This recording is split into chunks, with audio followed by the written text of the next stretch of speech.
우리 하나님과 동행하시고 하나님이 주시는 평강과 은혜와 복이 충만하시기 바랍니다. 지금 우리가 살아가는 삶의 자리를 두고 많은 분들이 위기라는 단어를 많이 쓰고 있습니다. 경제 위기가 심각하게 다가오고 있고, 정치 위기도 보이고, 사회 위기도 보이고, 거기다가 마지막 보루라고 할 수 있는 교회 위기까지 찾아옵니다.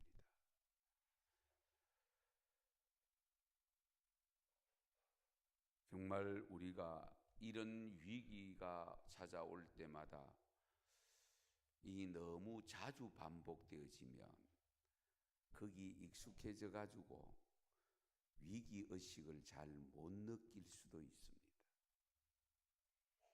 그러나 우리가 잘 살펴보면 심각한 위기가 와 있다 하는 것도 느낄 수가 있는데, 이런 위기가 왜 찾아올까? 우연일까? 섭리일까? 세상에 우연은 없습니다. 반드시 하나님의 섭리가 있습니다. 이 점을 우리는 발견할 수 있는 안목을, 영적 안목을 가져야 됩니다. 그 영적 안목을 가지기 위해서 우리가 말씀을 깊이 묵상해야 된다고 어제 저녁에 말씀을 드렸습니다.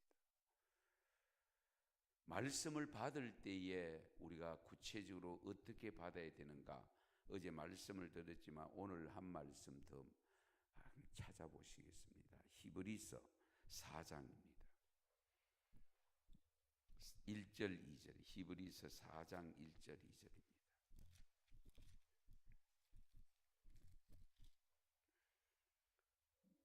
같이 합독하겠습니다. 그러므로 우리는 두려워할지니 그의 안식에 들어갈 약속이 남아 있을지라도 너희 중에는 혹 이르지 못할 자가 있을까 함이라. 그들과 같이 우리도 복음 전함을 받은 자이나 들은 바 그 말씀이 그들에게 유익하지 못한 것은 듣는 자가 믿음과 결부시키지 아니함이라. 아멘. 듣는 자가 믿음과 결부시키지 아니함이라. 이 말씀 깊이 헤아리셔야 됩니다. 그 앞에 1절 내용을 보면 우리가 두려워할지니 그의 안식에 들어갈 약속이 남아 있을지라도 너희 중에 혹 그 안식에 들어가지 못할 자가 있을까 두렵다.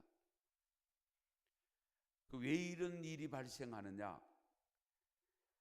믿는 사람들이 그 듣는 말씀을, 그 듣는 내용을 믿음과 결부시키지 않기 때문이다. 오늘날 우리 성도님들이 어떤 말씀을 듣든지, 어떤 상황을 통해서 하나님이 말씀하시든지 믿음과 결부시켜야 됩니다. 우리 하나님께서는 우리 말씀을 주신 성경이 있습니다. 그러나 성경만으로 말씀하시지는 않습니다. 우리의 삶의 환경을 통해서, 우리의 삶에 우리가 처한 여러 가지 사건, 사고를 통해서 우리에게 계시하고 있잖아요. 성경만 하나님의 말씀은 아닙니다. 그렇지 않습니까? 그러므로 우리는 어떤 말씀이 주어지고 어떤 상황이 주어졌을 때에 믿음과 결부시켜야 됩니다. 그래야 영적 안목을 가지고 영적 판단을 할 수가 있습니다. 세속적인 시각에서, 세상적인 시각에서 세상적으로 판단하면 안 됩니다. 우린 반드시 믿음과 결부시켜서 믿음으로 판단해야 될 줄로 믿습니다. 이 점을 우리가 놓쳐버리면 안 됩니다. 그러면 우리 한국이 지금 경제 위기를 겪고 있는 부분과 한국 교회가 위기를 겪고 있는 부분을 가지고 그 해답을 오늘 본문에서 찾아보려고 합니다. 뭐 이런 것을 굳이 알 필요가 있을까? 그러나 우리 성도님들 기도 제목을 삼고 가야 되기 때문에 잠깐 언급을 해드리겠습니다.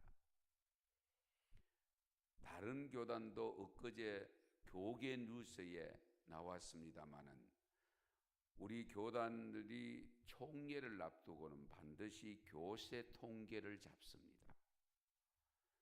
2년 전에 저희 교단이 5만 2천 명 줄은 것으로 보고가 되었습니다. 100명 교인 520개가 줄은 겁니다.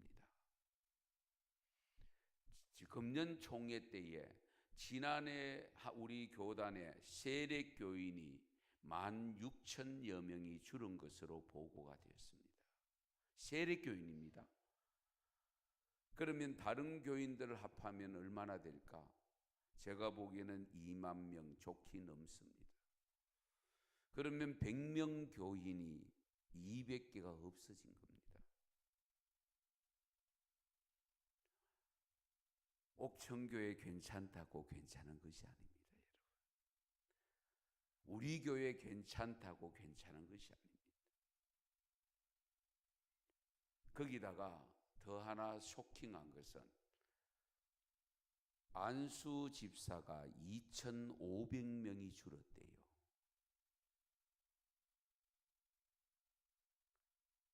어떻게 이것이 가능할까?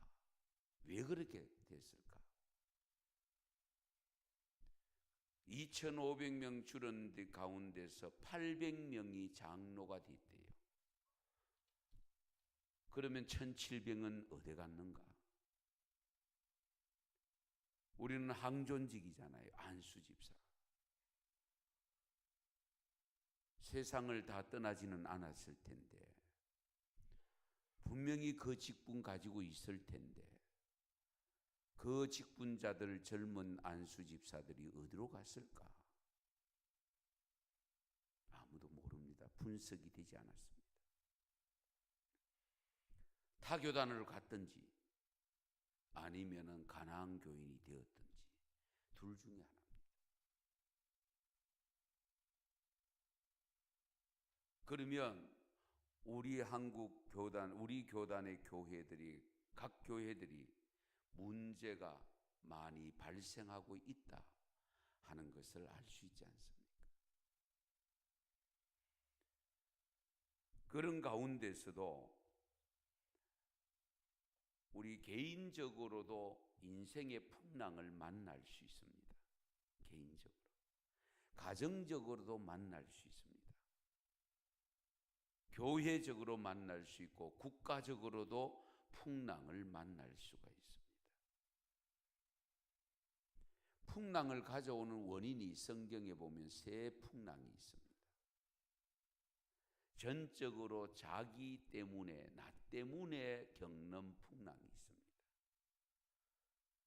이 풍랑이 어디 있는가 하니까 요나의 풍랑입니다.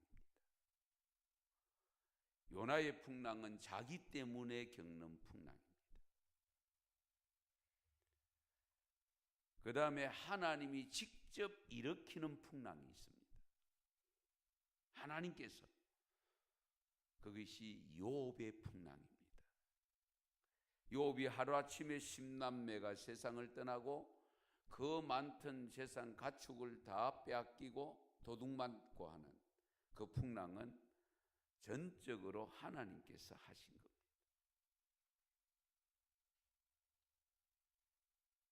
요셉도 비슷한 경우입니다. 하나님의 섭리 속에 일어났던, 맞았던 풍랑입니다.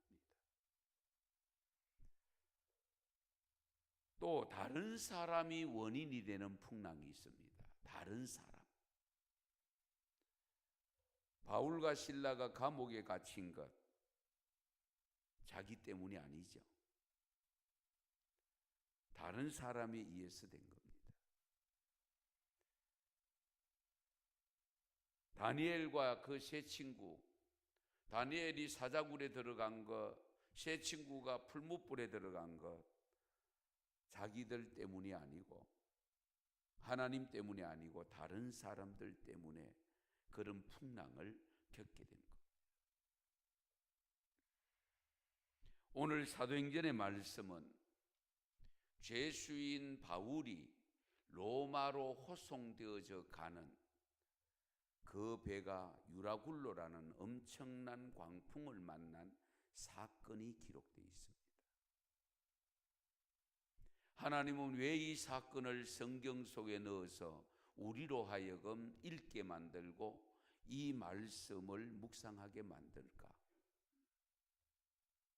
우리도 이와 같은 일을 겪을 수 있다는 것을 가르쳐 주시기 위함인 줄 믿습니다. 사실은 이 풍랑을 만나지 않아도 될 풍랑을 만났다고 사도 바울을 통해서 지적하고 있잖아요. 풍랑을 만나지 않아도 될 풍랑을 만난 이유가 뭐냐 하는 점입니다. 본래 바울이 탄 배가 가이사라에서 출발을 합니다. 그래서 중간에 도착한 곳이 아름다운 항구라는 이름을 가진 미항입니다. 이 배에 있을 동안에 하나님은 바울을 통해서 선원들에게 항구를 떠나지 말도록 권면을 하고 있습니다. 이유는 지중해에서 지금 그 지중해 바다에서 큰 폭풍을 만나게 될지도 모른다고 일러줍니다. 이것 또한 가관이죠. 사도 바울이 선원이 아닙니다. 배 타는 사람이 아닙니다. 그런데 그 이야기를 하니까 믿지 않죠. 예. 마치 여러분 예수님이 바다 그물을 베드로에게 깊은 데로 가서 던지라고 하는 것과 바울이 지금 이 출발하면 곧 풍랑을 만날지 모른다고 지적하는 내용하고 대동소이합니다.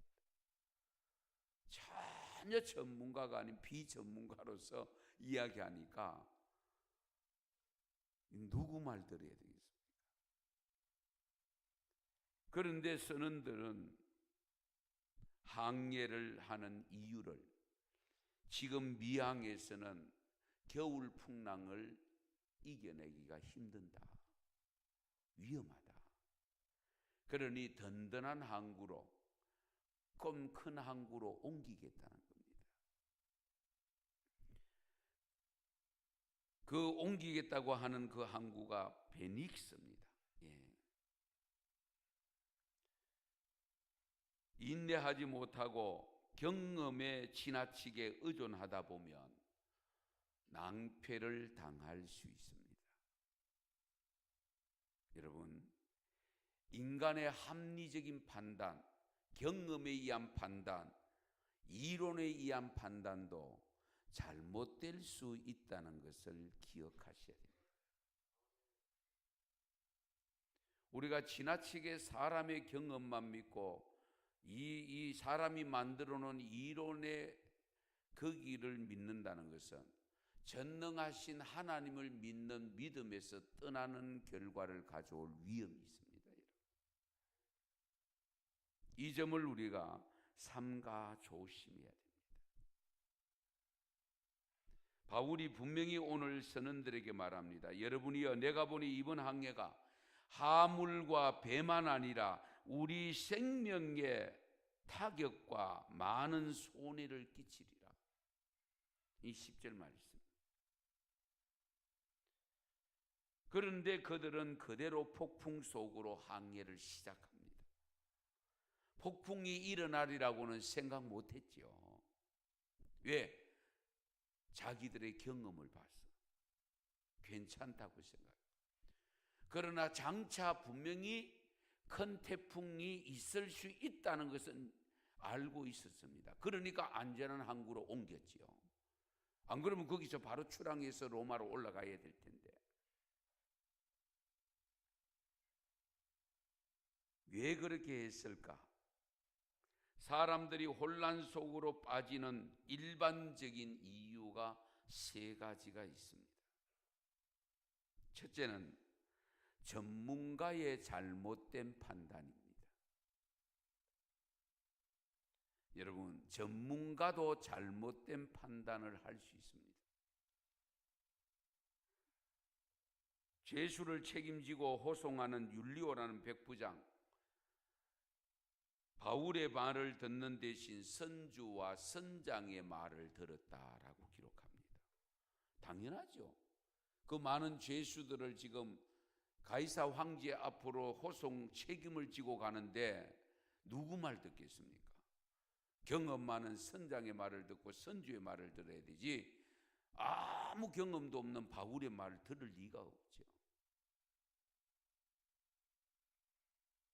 우리를 혼란 속에 빠지는 첫 번째 이유가 바로 이 잘못된 전문가의 판단, 전문가의 잘못된 판단 있을 수 있다는 것을 항상 염두에 두셔야 됩니다. 물론 우리가 조언을 받을 수 있습니다. 그렇잖아요. 경험자에게 찾아가서, 전문가에 찾아가서. 그러나 그것이 전부는 아니라는 겁니다. 왜? 우리는 전지전능하신 하나님을 믿기 때문에. 그래서 우리는 하나님께 맡기고 하나님의 뜻이 무엇이고 하나님이 어떻게 하실까를 물어야 되지, 자꾸 사람 찾아다니면서 전문가 찾고 경험자 찾는 것은 바람직하지 않습니다. 오히려 더 큰 우를 범할 수도 있고 인생의 풍랑을 겪을 수 있다는 것. 안 겪어도 될 풍랑을 겪을 수 있다. 우리 삶의 문제를 해결하는 것, 물론 상담 카운셀도 합니다. 또 여러분이 목사님도 찾아갑니다. 아니면 신앙의 선배들을 찾아가 묻기도 합니다. 다 좋습니다. 그러나 최종 판단은 하나님으로부터 오는 판단을 받으셔야 됩니다. 그거 놓쳐버리면 겪지 않아도 될 풍랑을 겪을 수 있습니다. 오늘 본문 말씀에 등장하는 백부장, 어떤 경우라도 안전하게 죄수를 로마로 전원 호송을 해야 됩니다. 한 명이라도 문제가 생기면 책임 추궁을 당할 수밖에 없습니다.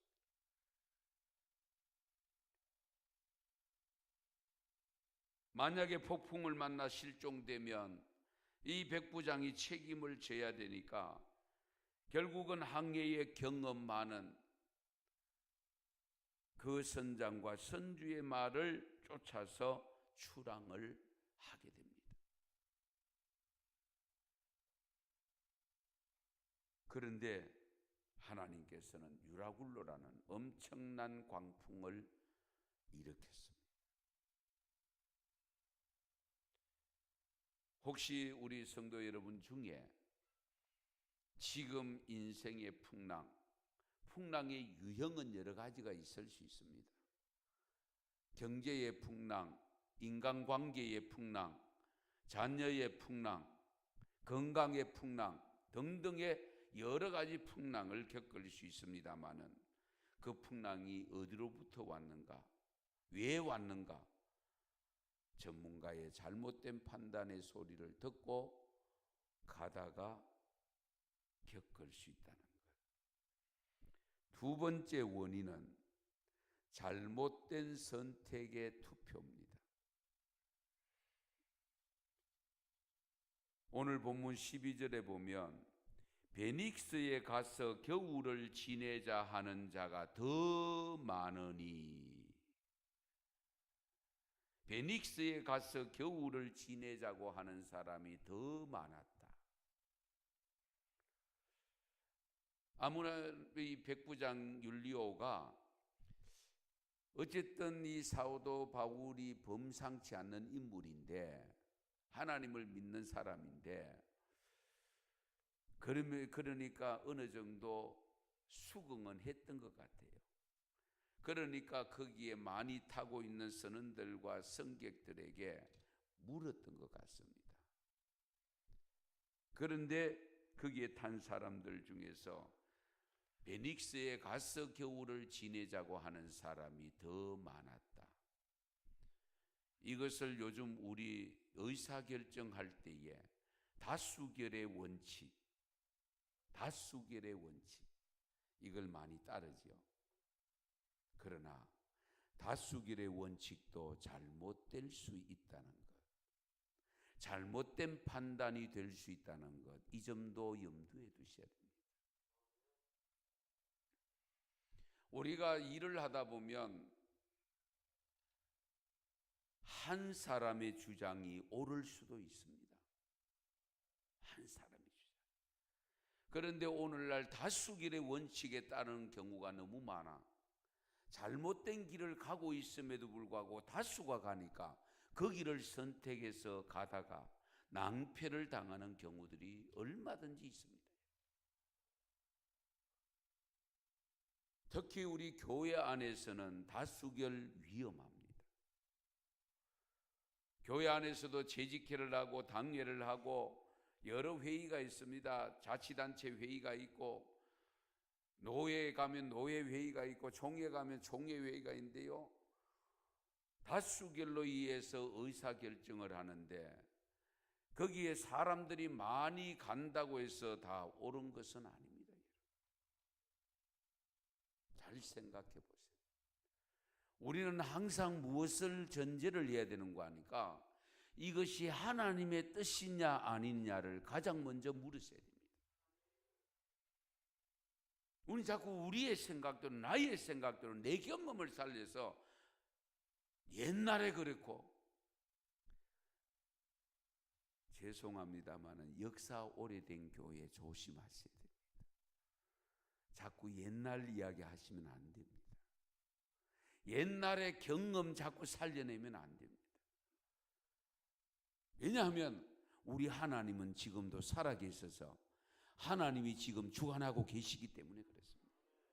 하나님이 지금 어떻게 생각하고 계시고 하나님의 뜻이 무엇인가를 자꾸 밝혀야 되지, 옛날에 내 경험으로 봐서 내 생각으로 이 이야기를 자꾸 하면 안 됩니다.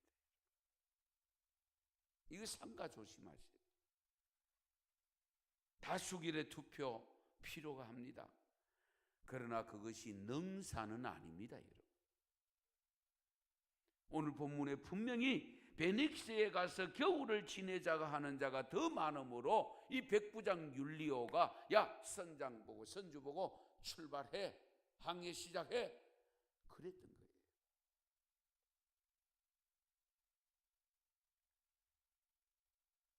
결국은 풍랑을 만나고 말았습니다.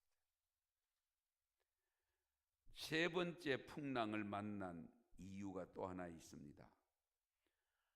환경을 보고 출항을 합니다. 12절 말씀 한번 같이 읽으실까요? 여러분, 말씀 중요합니다. 12절 말씀입니다. 그 항구가 겨울을 지내기에 불편하므로 거기서 떠나 아무쪼록 베닉스에 가서 겨울을 지내자 하는 자가 더 많으니, 여기도 보면은 그 항구가 겨울을 지내기에 불편하므로 거기서 떠나 아무쪼록 베닉스가 더 안전한 항구라는 거죠. 환경을 보고 선택합니다. 물론 환경 중요합니다. 환경을 잘 살펴야지요.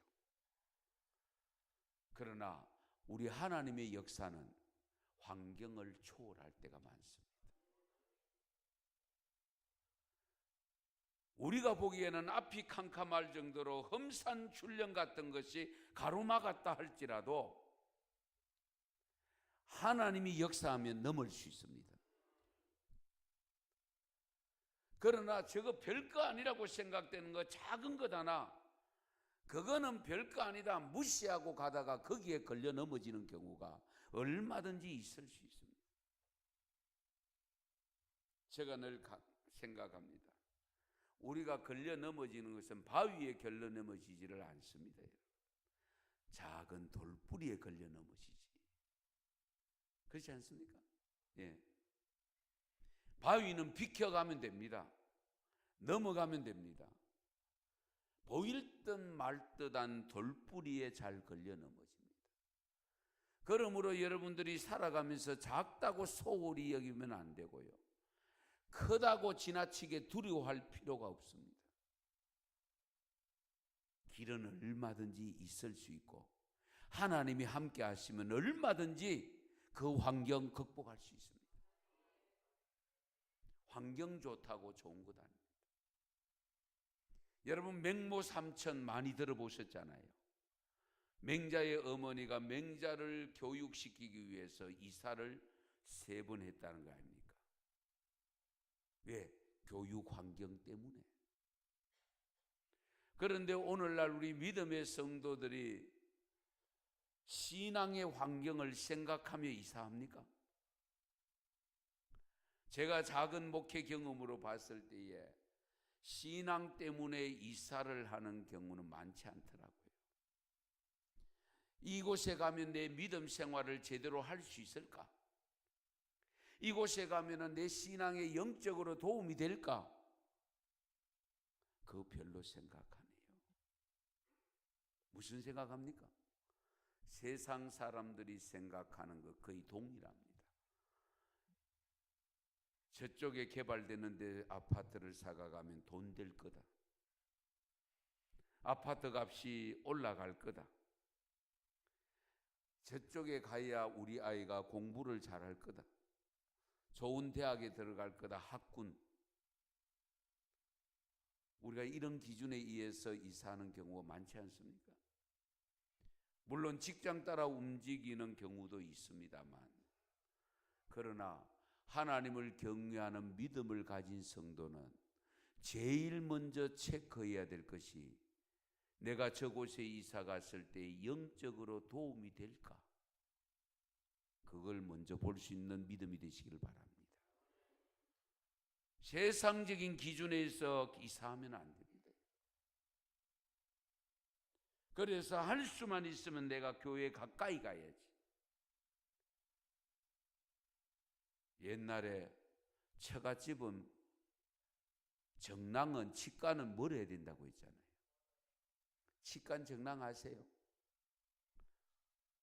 옛날 어르신들은 알 겁니다. 화장실을 치관이라고 했고 정랑이라고 했습니다. 그것과 처갓집은 멀어야 된다. 그런데 지금 이 시대는 어떠세요? 화장실이 집 안에 들어와 방 안에 들어와 있습니다. 전부 이사를 어디로 가느냐? 친정 쪽으로 갑니다. 그러면 우리 성도들은 나의 집이 어디에 가까이 있어야 될 것인가? 아시겠죠? 할 수만 있으면 새벽 기도도 쉽게 갈 수 있는 교회에 가까이 가야 됩니다. 그 집값 오르면 그 집값 누가 쓰는데요? 내가 쓰고 갑니까? 제대로 못 써요. 자식들 좋은 일 시키지. 뭐 하려고 그 자식 지가 벌어서 지 쓰면 되지. 나도 내가 벌었는데. 그렇지 않습니까? 하나님께 맡기고 가면 되지. 그러므로 여러분들이 환경을 지나치게 보고 선택했다가 풍랑을 맞을 수 있다. 꼬임에 넘어가서 여기 투자하면 될 거다. 환경이 이렇다. 거기 꼬임에 넘어가서 낭패를 당하 돈 다 털어먹는, 그동안 애서 월급 받아가 모아놓은 퇴직금 받아가 몽땅 다 털어먹는 그런 경우들이 있지 않습니까? 예. 여러분 경남 그 창고등학교 잘 아시죠? 그 학교 유명한 학교. 그 학교 가면 여러 가지 자녀들을 아름답게 개조해서 훌륭한 인물로 배출되어지는 지방학교로 유명합니다. 그 학교에 보면은 직장을 구하는 10가지가 있습니다. 기준이. 다 이야기는 말씀드리지 않겠습니다. 남이 가지 않는 곳을 택하라. 다른 사람들이 선호하는 데 가야지. 그렇잖아요. 남이 가지 않는 곳을 택하라. 그 길로 가면 망한다고 하는 그 길을 택하라. 굉장히 역설적이잖아요. 다른 사람이 망한다고 생각하는 그 길 선택해라. 왜 사람들이 망한다고 생각하느냐? 안 가봤기 때문에. 안 가봤다는 것은 뭡니까? 미지에 개척할 분야가 있다는 거잖아요. 장래의 유익, 얼마든지 훌륭한 파트로 작용할 수 있다는 거예요.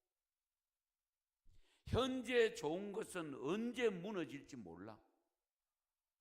다소 어렵기는 하지만은, 힘들기는 하겠지만, 개척 정신을 가지고 다른 사람들이 안 된다고 하는 곳에, 망한다고 하는 곳에 선택해 갈 때에 성공할 확률이 높다. 그 이야기입니다. 그러므로 환경에 의해서 판단하는 것 삼가 조심하셔야 됩니다. 우리 하나님은 어떤 분입니까? 없는 자를 들어서 부유한 자를 부끄럽게 하시는 분이잖아요. 약한 자를 들어서 강한 자를 부끄럽게 하시는 하나님이잖아요. 삶의 환경이 다소 어려워 보이고 힘들어 보이고, 그러나 내가 영적으로 신앙적으로 이것 선택해서 이것 기준으로 삼아서 갔더니만은 하나님께서 나를 어떻게 해요? 돌봐주심으로 내가 생각지 못했던 것까지도 하나님이 주셔서 뒤에 가면 간증거리가 있습니다. 우리가 그런 하나님을 경험해야 되지 않겠습니까? 그런데요, 인생의 풍랑을 만나면 어떤 일이 발생하는가? 오늘 본문 15절을 보시면, 배가 밀려 바람을 맞추어 갈 수 없어 가는 대로 두고 쫓겨가다가 이젠 내 힘으로 안 된다. 아이고, 될 대로 되라. 이제 이런 형편이 나타난다는 거예요. 될 대로 되라. 우리는 내 힘으로 사는 사람들이 아니잖아요. 우리는 주님의 능력으로 사는 사람들입니다. 그런데 풍랑을 만나다 보면 그 믿음마저도 다 떨어버리고 될 대로 되라. 그러면서 기도하던 것 기도하지 아니하고, 새벽제단 샀던 것 새벽기도까지 안 하고, 그러다가 가나안 교인으로 전락하는 경우도 없지 않아 있습니다. 풍랑을 만나면 그런 일이 있을까 삼가 조심하셔야 돼요. 예.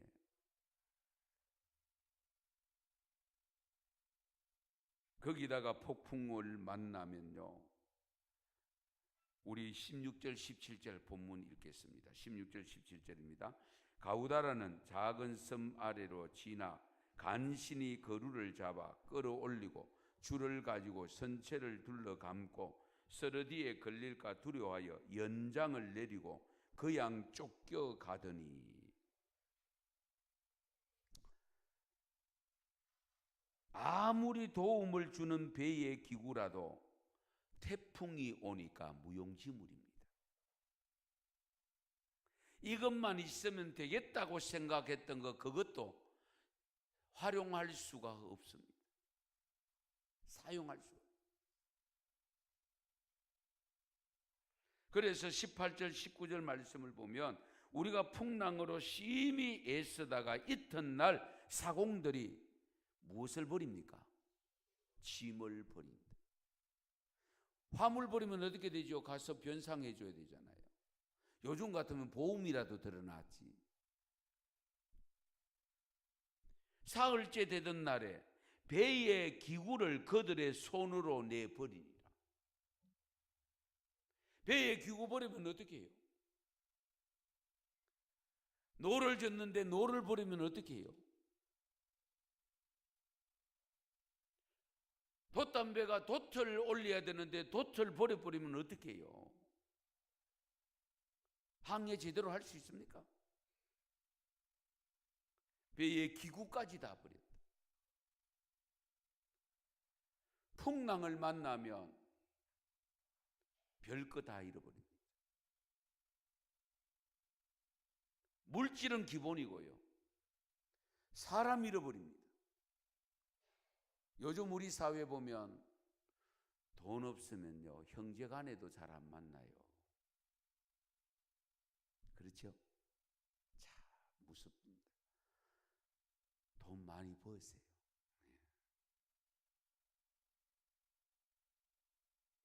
살아보면 그렇죠?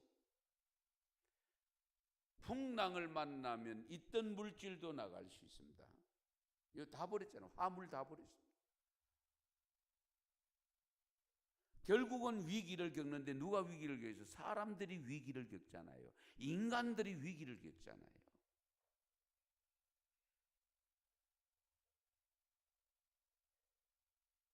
타고 있던 배의 기구마저 버렸다.